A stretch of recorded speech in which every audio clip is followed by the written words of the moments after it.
حضرت حذیفہ بن یمان رضی اللہ تعالیٰ عنہ اور حضرت عبداللہ بن جابر رضی اللہ تعالیٰ عنہ کے مزارات کے ساتھ اسی صدی میں ایک عجیب و غریب اور ایمان افروز واقعہ رونما ہوا جو آج کل بہت کم لوگوں کو معلوم ہے۔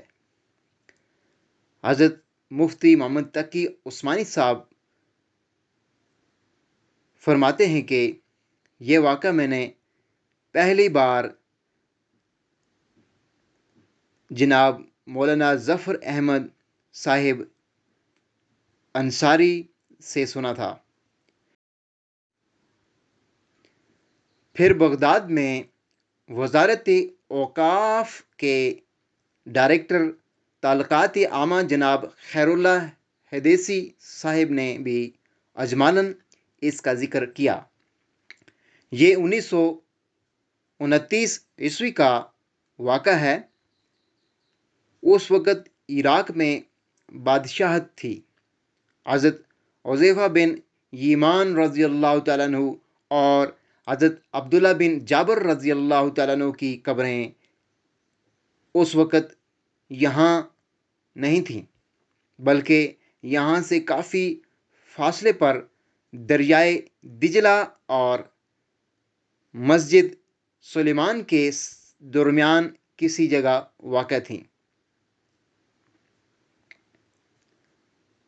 1929 میں بادشاہ وقت نے خواب میں دیکھا کہ حضرت حذیفہ بن یمان رضی اللہ تعالیٰ عنہ اور حضرت عبداللہ بن جابر رضی اللہ تعالیٰ عنہ اس سے فرما رہے ہیں کہ ہماری قبروں میں پانی آ رہا ہے، اس کا مناسب انتظام کرو۔ بادشاہ نے حکم دیا کہ دریائے دجلہ اور قبروں کے درمیان کسی جگہ گہری کھدائی کر کے دیکھا جائے کہ دجلہ کا پانی اندرونی طور پر قبروں کی طرف رس رہا ہے یا نہیں۔ کھدائی کی گئی، لیکن پانی رسنے کے کوئی آثار نظر نہیں آئے۔ چنانچہ بادشاہ نے اس بات کو خواب سمجھ کر نظر انداز کر دیا، لیکن اس کے بعد پھر غالباً ایک سے زیادہ مرتبہ وہی خواب دکھائی دیا، جس سے بادشاہ کو بڑی تشویش ہوئی اور اس نے علماء کو جمع کر کے ان کے سامنے یہ واقعہ بیان کیا۔ ایسا یاد پڑتا ہے کہ اس وقت عراق کے کسی عالم نے بھی بیان کیا کہ انہوں نے بھی بہینہ یہی خواب دیکھا ہے۔ اس وقت مشورے اور بحث و تمہیز کے بعد رائے یہ قرار پائی گئی کہ دونوں بزرگوں کی قبر کھود کر دیکھا جائے، اور اگر پانی وغیرہ آ رہا ہو تو ان کے جسموں کو منتقل کیا جائے۔ اس وقت کے علماء نے بھی اس رائے سے اتفاق کر لیا۔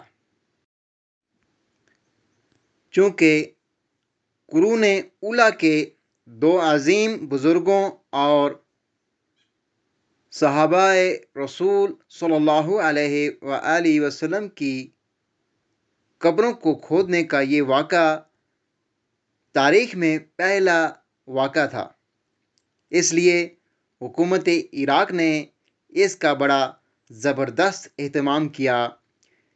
اس کے لیے ایک تاریخ مقرر کی تاکہ لوگ اس عمل میں شریک ہو سکیں۔ اتفاق سے وہ تاریخ ایام حج کے قریب تھیں۔ جب ارادہ کی اطلاع حجاز پہنچی تو وہاں حج پر آئے ہوئے لوگوں نے حکومت عراق سے درخواست کی کہ اس تاریخ کو قدرے مؤخر کر دیا جائے تاکہ حج سے فارغ ہو کر جو لوگ عراق آنا چاہیں وہ آ سکیں۔ چنانچہ حکومت عراق نے حج کے بعد کی ایک تاریخ مقرر کر دی۔ کہا جاتا ہے کہ مقررہ تاریخ پر نہ صرف اندرون عراق بلکہ دوسرے ملکوں سے بھی حلقت کا اس قدر ازدحام ہوا کہ حکومت نے سب کو یہ عمل دکھانے کے لیے بڑی بڑی اسکرینیں دور دور تک فٹ کیں تاکہ جو لوگ براہ راست قبروں کے پاس یہ عمل نہ دیکھ سکیں وہ ان سکرینوں پر اس کا عکس دیکھ لیں۔ اس طرح یہ مبارک قبریں کھولی گئیں اور ہزارہ افراد کے سمندر نے یہ غیرت انگیز منظر اپنی آنکھوں سے دیکھا کہ تقریباً 13 صدیاں گزرنے کے باوجود دونوں بزرگوں کی لاشیں مبارک صحیح سالم اور تر و تازہ تھیں۔ ایک غیر مسلم ماہر امراض چشم وہاں موجود تھا۔ اس نے لاش مبارک کو دیکھ کر بتایا کہ ان کی آنکھوں میں ابھی تک وہ چمک موجود ہے جو کسی مردے کی آنکھوں میں انتقال کے کچھ دیر بعد بھی موجود نہیں رہ سکتی۔ چنانچہ وہ شخص یہ منظر دیکھ کر مسلمان ہو گیا۔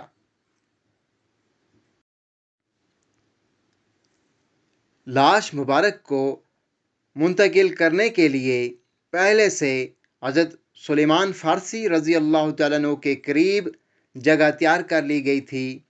وہاں تک لے جانے کے لیے لاش مبارک کو جنازے پر رکھا گیا۔ اس میں لمبے لمبے بانس باندھے گئے اور ہزارہ افراد کو کندھا دینے کی شہادت نصیب ہوئی اور اس طرح اب ان دونوں بزرگوں کی قبریں موجودہ جگہ پر بنی ہوئی ہیں۔ حضرت مولانا ظفر احمد صاحب انصاری کا بیان ہے کہ 1929 عیسوی کا یہ واقعہ مجھے یاد ہے۔ اس زمانے میں اخبارات کے اندر اس کا بڑا چرچا ہوا تھا اور اس وقت ہندوستان سے ایک ادبی گھرانے کا ایک جوڑا عراق گیا ہوا تھا۔ ان دونوں میاں بیوی نے یہ واقعہ بچشم خود دیکھا اور غالباً بیوی نے اپنے اس سفر کی روداد ایک سفر نامے میں تحریر کی جو کتابی شکل میں شائع ہوا اور اس کی ایک کاپی حضرت مولانا کے پاس محفوظ ہے۔ اس سفر نامے میں یہ بھی مذکور ہے کہ اس وقت کسی غیر ملکی فرم کے ذریعے اس پورے عمل کی عکس بندی بھی کی گئی تھی اور بہت سے غیر مسلم بھی یہ واقعہ خاص طور پر دیکھنے کے لیے آئے تھے۔ وہ اس اثر انگیز منظر سے نہ صرف بہت متاثر ہوئے بلکہ بہت سے لوگوں نے اس منظر کو دیکھ کر اسلام قبول کر لیا۔ اللہ تعالیٰ اپنی قدرت کاملہ اور اپنے دین کی حقانیت کے ایسے معجزے کبھی کبھی دکھلاتے ہیں۔ یہاں یہ بات بھی قابل ذکر ہے کہ اگر عبداللہ بن جابر رضی اللہ تعالیٰ عنہ حضرت جابر رضی اللہ تعالیٰ عنہ ہی کے صاحبزادے ہیں تو یہ عجیب و غریب اتفاق ہے کہ حضرت معاویہ رضی اللہ تعالیٰ عنہ کے زمانہ میں ان کے دادا کے ساتھ بھی بہینہ اسی طرح کا واقعہ پیش آ چکا ہے۔ واقعہ یہ ہے کہ حضرت جابر کے والد عبداللہ رضی اللہ تعالیٰ عنہ غزوہ احد کے سب سے پہلے شہید تھے، اور حضرت صلی اللہ علیہ وآلہ وسلم نے ان کو حضرت عمر بن جموع رضی اللہ تعالیٰ عنہ کے ساتھ ایک ہی قبر میں دفن فرمایا تھا۔ اس وقت مسلمانوں کی تنگ دستی کا یہ عالم تھا کہ شہداء کے لیے کفن تک میسر نہ تھے، اس لیے حضرت عبداللہ رضی اللہ تعالیٰ عنہ کو ایک چادر میں کفن دیا گیا، جس میں چہرہ تو چھپ گیا لیکن پاؤں کھلے رہے۔ جب گھاس ڈالی گئی، اتفاق سے یہ قبر نشیب میں واقع تھی۔ 40 سال بعد حضرت معاویہ رضی اللہ تعالیٰ عنہ کے زمانے میں یہاں سیلاب آ گیا اور وہاں سے ایک نہر بھی نکالنی تھی۔ اس موقع پر قبر کو حضرت جابر رضی اللہ تعالیٰ عنہ کی موجودگی میں کھولا گیا تو دونوں بزرگوں کے اجسام بالکل صحیح و سالم اور تر و تازہ تھے، بلکہ ایک روایت یہ ہے کہ ان کے چہرے پر جو زخم تھا، ان کا ہاتھ اس زخم پر رکھا ہوا تھا۔ لوگوں نے ہاتھ وہاں سے ہٹایا تو تازہ خون بہنے لگا، پھر ہاتھ دوبارہ وہاں رکھا تو خون بند ہو گیا۔ مجھے امید ہے کہ آج کی ویڈیو آپ کو بہت پسند آئی ہوگی۔ ویڈیو کو لائک، شیئر اور چینل کو سبسکرائب کرنا نہ بھولے گا۔ ملتے ہیں ایک اور ویڈیو کے ساتھ، جب تک کے لیے اللہ حافظ۔